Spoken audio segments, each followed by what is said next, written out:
What's going on everyone? In this video I will show you how to transfer all data from old phone in Samsung S26 Ultra.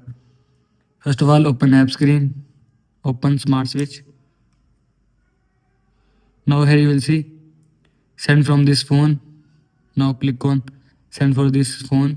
Now click on wireless. Now click on receive on this phone. Now click on Galaxy Android. Click on wireless.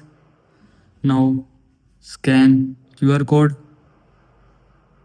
After scan QR code, connect it and to transfer your data.